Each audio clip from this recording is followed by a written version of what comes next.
Real life street stars. Know what time it is. What do you say to the people like Funkmaster Flex just made a post, right? And there's other people making a post now kind of aiming at Cassie saying, hey man, you kind of try to hit a lick. You got 30, you went in there, you're trying to railroad him. Now you wrote a letter basically saying don't give him bond. Now he don't get bond. What do you say to the people that are now starting to aim at Cassie? Man, let that woman be.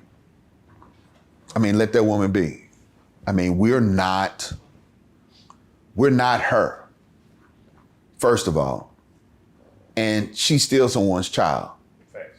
And if I'm her brother, I'm taking offense and I'm flexing, right? And so let her be. She went through enough. She just had her child. Okay, she got money. But saying that is no different than telling a basketball player to shut up and dribble. You don't need to have an opinion. You shouldn't be doing this. You're getting paid millions of dollars to play a game. Shut up and just play your game. That's like telling her, you got $30 million. Shut up, you got $30 million. I don't know. I wasn't there. I'm not her. I don't know how she feels and what she's gone through, but she went through enough that she sued him, and she got publicly roasted for that when she took the money. And then on top of that, she was on a stand where she got crossed, right, and basically was made to feel or told, nah, you are a gold digger. The woman has been through enough, and she got to go home to her family. Let this woman be, man. She got on the stand pregnant. Exactly. She was pregnant and had a baby before the trial was over. She had a third child before the trial was over. Let this woman be, man. You know, this dude, he got what could be considered the best outcome from this trial other than a straight acquittal, right? Nobody won in this. Nobody won. So, you know, I know this is for entertainment purposes and people want to hear crazy things, but man, look, you spend enough time with someone who has been through something, you know how rough this can be. Right. You know, and I know I've seen it way too much and seen it way too early firsthand of how this affects people who have had this happen to them.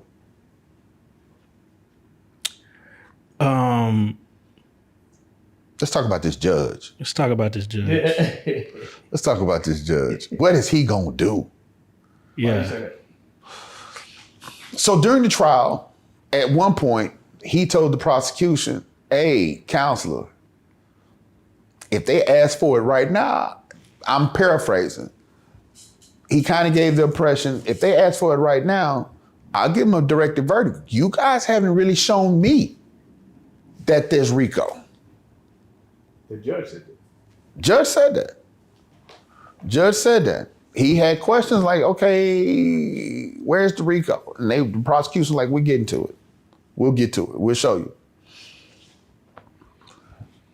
That led a lot of people to believe that the judge could potentially give Combs a bail. It's like, hey man, y'all overreached, you know, you punched out of your league. I'm not gonna keep this man in jail any longer. He's not a flight risk, right? According to the statute that I could potentially give him 2 years or give him probation and cut him loose, right? Or I can give him 10 or 20. I have a wide range, but I'm gonna cut him loose because he ain't running nowhere, because he ain't got to worry about life. Because of that, a lot of people thought that he would get bail.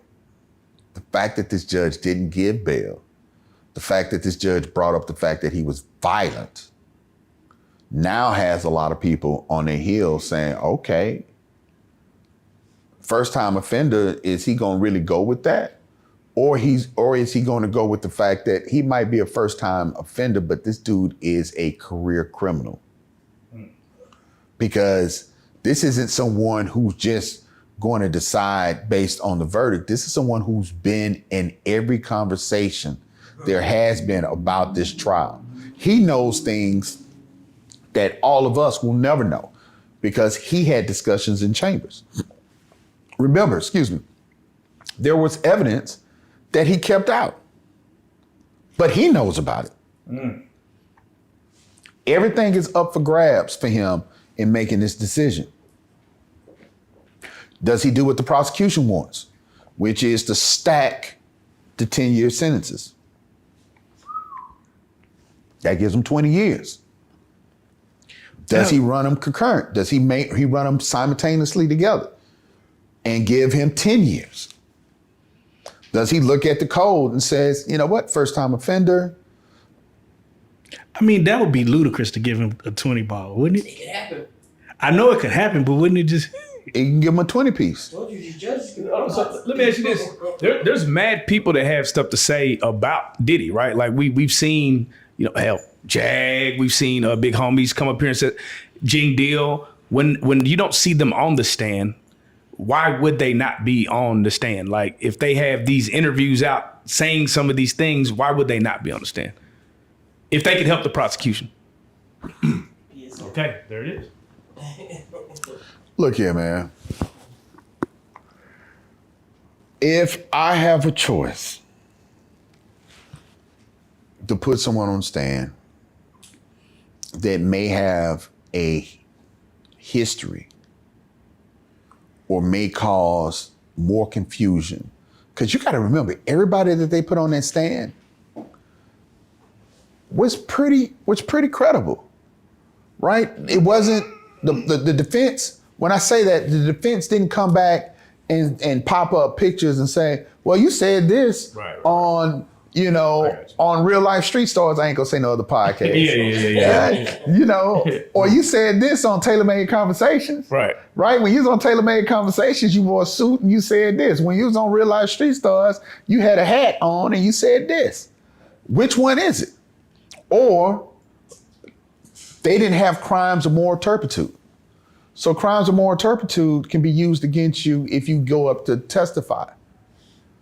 And so, if they stole anything, domestic violence, any of those things that are considered crimes of moral turpitude.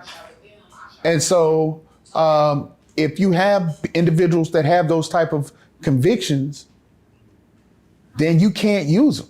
It makes sense. But Gene Deal was the bodyguard. So that's why it's like, he was a bodyguard for him. Bodyguards, look, I'm gonna be honest with you. If I've traveled and I got one big homie, my little brother, Marvelous Marvin in Miami. Whenever I go somewhere, he travels with me, right? So he got my back. So shout out to Marv. I got another dude. I know this dude been on papers before. Yeah.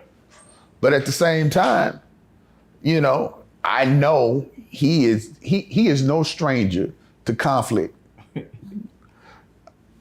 Sometimes you had them type of dudes with you. So I don't know about your guy. I don't know if he has paper. He's ever been on papers, if he ever been arrested. I mean, he could have had a small case, like a check writing case. Right. That's still a crime of moral turpitude. That's crazy, man. It's just because, like, when you hear some of the stories on the podcast, it makes him out way more of a monster than the people that actually testified. It didn't seem like they picked the people that can really speak to the monster that he was. You see what I'm saying? Or quote unquote, allegedly. But let's go back. Does that testimony prove Rico?